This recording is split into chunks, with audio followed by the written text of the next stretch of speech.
Hello everyone, তোমরা সবাই কেমন আছো? আশা করি ভালো আছো। আমিও খুব ভালো আছি। আজকে ছিল সরস্বতী পুজোর দিন।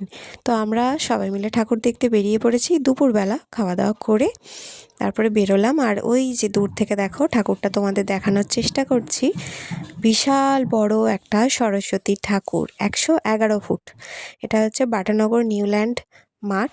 ওখানেই আমরা গিয়েছিলাম ঠাকুর দেখতে। শুধু এই একটা ঠাকুর ছিল না, ওখানে কিন্তু আশেপাশে আরও অনেকগুলো ঠাকুর ছিল, মানে মাঠের চারিদিক জুড়েই ঘুরিয়ে ঘুরিয়ে অনেকগুলো ঠাকুর ছিল।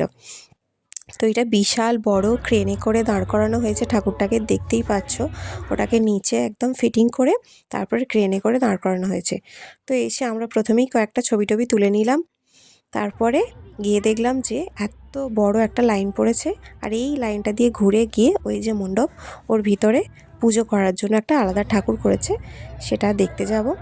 মানে অত বড় ঠাকুরটা তো আর পুজো করা যায় না, মানে অত বড় মূর্তিটা, তো পুজোর জন্য একটা আলাদা মূর্তি বসানো হয়েছে। আর আমার সোনা বারবার লাইন ছেড়ে বেরিয়ে যাচ্ছে, দেখো ঢুকতে দেবে না রে, ভেতরে আয়। তারপরে আমরাও বাইরে বেরিয়ে, মানে অতক্ষণ তো লাইনে দাঁড়ানো যায় না, বেরিয়ে বেরিয়ে গিয়ে কয়েকটা ছবি ভিডিও এইসব করছিলাম। আর লাইনটা দেখো তোমাদের দেখানোর জন্য আমিও বেরিয়ে এসেছি। তো এই হলো বিশাল বড় একটা লাইন, সামনের দিকে প্রায় চলেই এসেছি, এই যে একদম কাছাকাছি। আর ঠাকুরটা দেখো ভিতরে একটা মানে আলাদা রকমের দৃশ্য, এই যে নীল আভা একটা রয়েছে না, আর পদ্মের ওপরে মা বসে আছে, ভীষণ সুন্দর একটা দৃশ্য।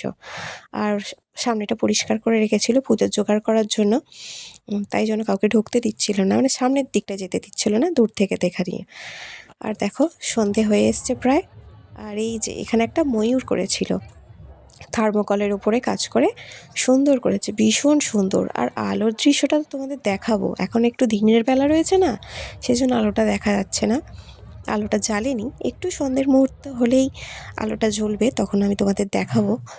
দেখো কত বড়, আশা করি বুঝতে পারছো মানুষগুলো কত ছোট, আর মূর্তিটা কত বড় মণ্ডপের ওপরে দাঁড় করানো, ভীষণ সুন্দর। আর দেখো দেখে মনে হচ্ছিল যেন দুর্গা পুজো হচ্ছে, এত লোকজন।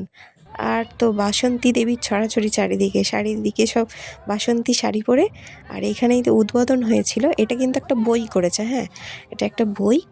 আর এখানে উদ্বোধন হয়েছে প্রদীপ জেলে যেভাবে হয় আর কি। আর এই যে সন্ধ্যের মুহূর্ত হয়ে গেছে, আলোর দৃশ্যটা একবার দেখো। আমি জানি তোমাদের মধ্যে অনেকেই গেছো এখানে, তোমরা অনেকেই দেখে এসছো, ভিডিও করেছো, তোমরাও এই ভিডিওগুলো হয়তো পোস্ট করবে। আর দূর থেকে নাগরদোলাটা দেখেছো, জাস্ট ওয়াও লাগছে, কিন্তু আমার উঠতে খুব ভয় লাগে। আমার মেয়ের খুব ইচ্ছে ছিল চড়ার, কিন্তু আমার এত ভয় পায়, ও তো একা যাবে না, তাই। তো ঠাকুর দেখা শেষ, এবার আমরা বাড়ি যাচ্ছি। ভিডিওটা কেমন লাগলো অবশ্যই দেখে কমেন্ট করে জানাবে।